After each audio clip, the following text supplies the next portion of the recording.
日本の AV 業界はとても競争率が激しく、飽和状態と言われ、成功するのはかなり難しいと言われています。そして引退した後も、元 AV 女優に対する偏見や差別などからさらに難しくなると言われています。そこで今回はこちらの渋谷かほさんにお話を伺い、元 AV 女優として日本での経験やセカンドキャリアについてお話を伺っていきます。じゃあすいません、よろしくお願いします。はい、お願いします。ありがとうございます。ありがとうございます。こちらすごい素敵なお家ですね。本当ですか。趣味が全開にしております。だいたい額縁に入ってるのもパズル、自分で組んだパズルだったりするんで、組むまでに自分が時間かかるんですよね。後ろもこの辺も全部。ここでいつも配信とかしてるんですけど、お外配信用にはそのバックパックを作って、あとはもう少し広いところでも配信、運動系とかやれるといいなと思って、今スタジオを近くに借りて、そこの壁紙作りとかですごく時間かかったりとか、いろいろ手を出しすぎて全て停滞してしまっているということなので、そこをなんとかしたいですね。ライブ配信かなり人気です。いえ。すごい知ってる。ほんといつもおしゃべりしてるだけなんですけどね、基本的に喋りたくなったから喋るみたいな感じで、それが多分心地いいと思ってもらえる部分もあるのかなと思ってますね。仕事なんで1時間配信しますとか言うんじゃなくて、なんか会いたいから会いに来ましたっていう感じで配信始めちゃうので、本当スケジュールもなしに始めるので、ね、今まで業界とかちょっとフェイクっぽい演技とか、女優って演技するものだし、演じてきた部分があったのがちょっと自然体になったのが、もしかしたら喜んでもらえてるのかもしれないですね。私もそんな自然体を好きって言われたら多分一番嬉しいので、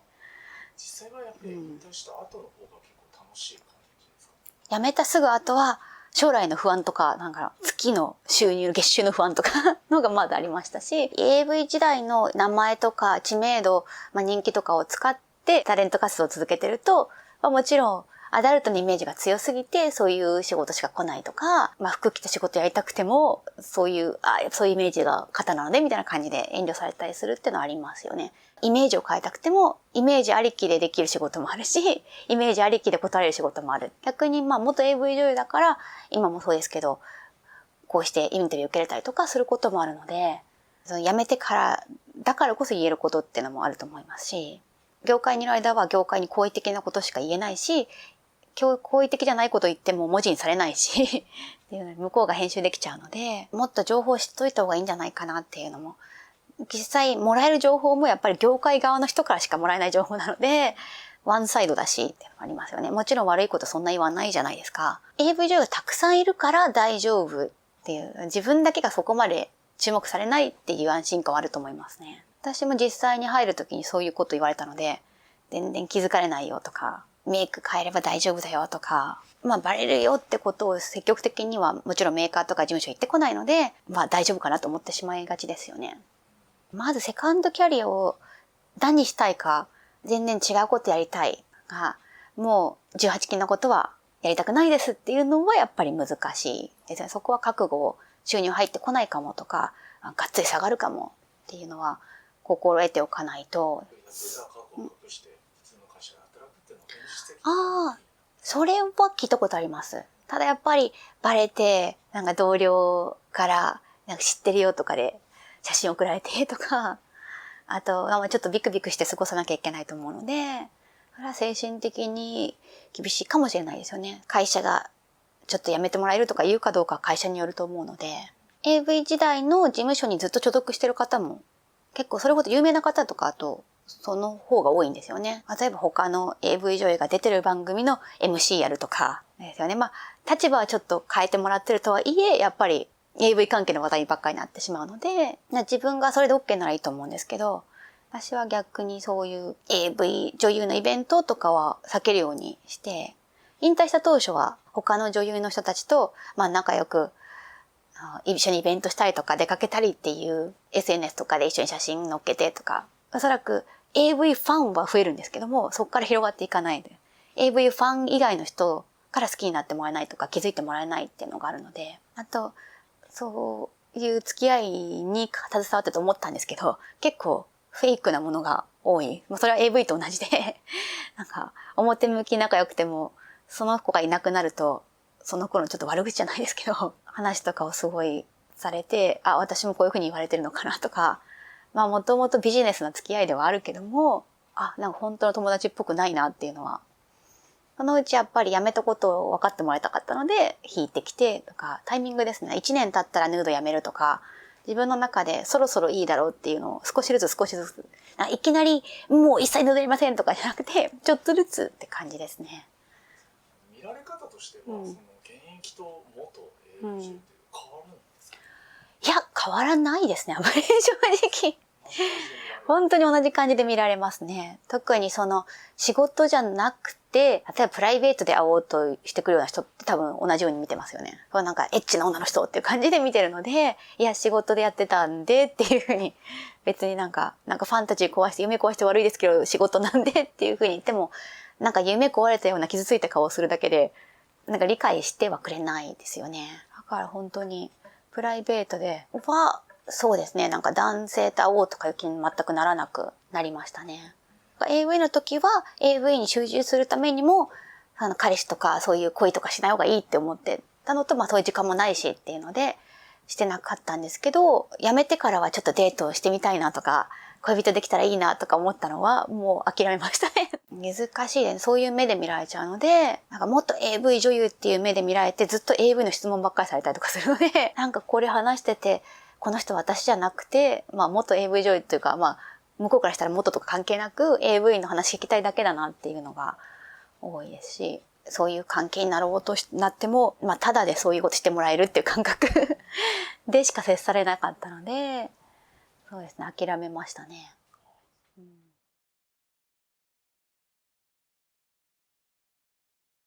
実際それは申請され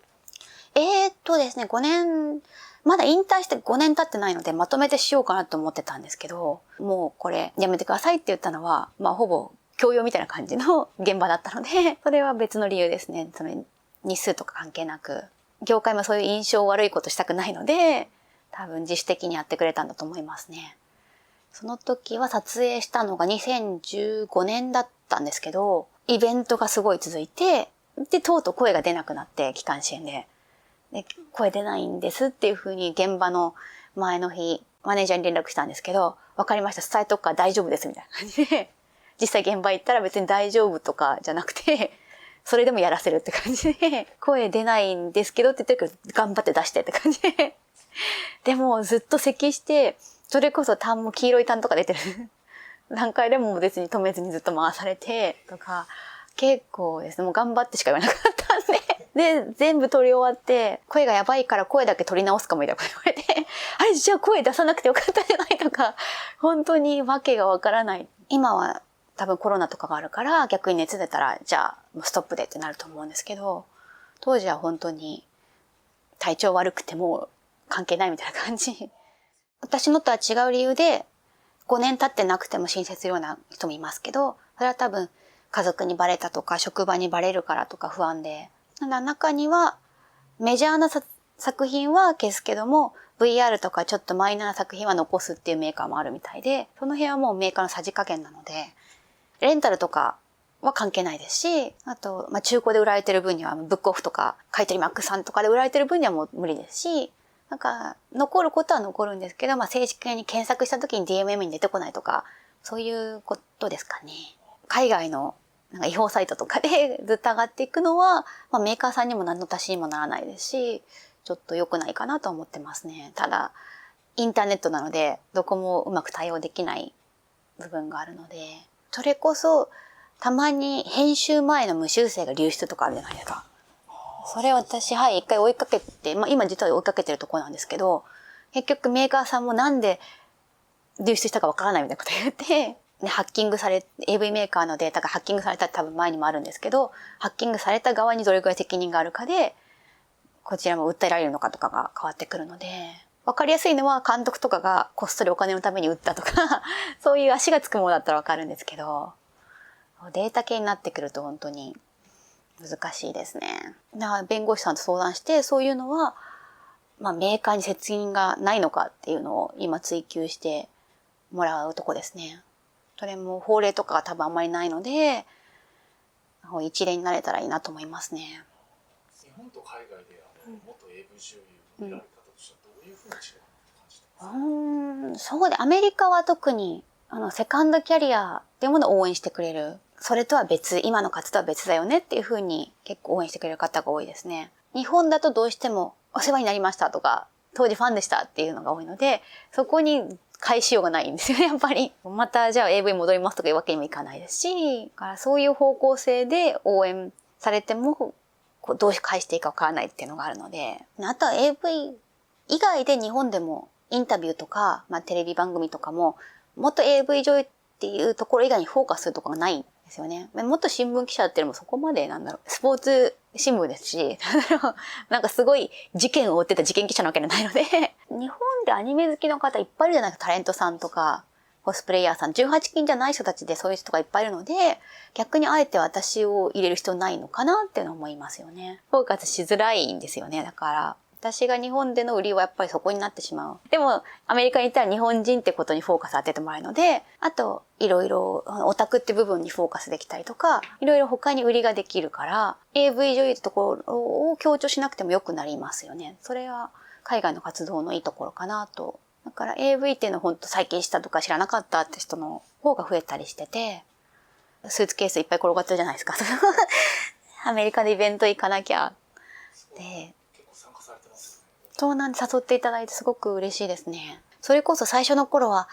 AV のイメージ強い私が、アニメって基本やっぱり子供も入ってのアニメイベントだったりとかするので、呼んでもらえないだろうっていう気持ちだったのが、今本当に大きいイベントにも呼んでもらえるようになったので、それは本当ありがたいですね。私もファンの方の影響で、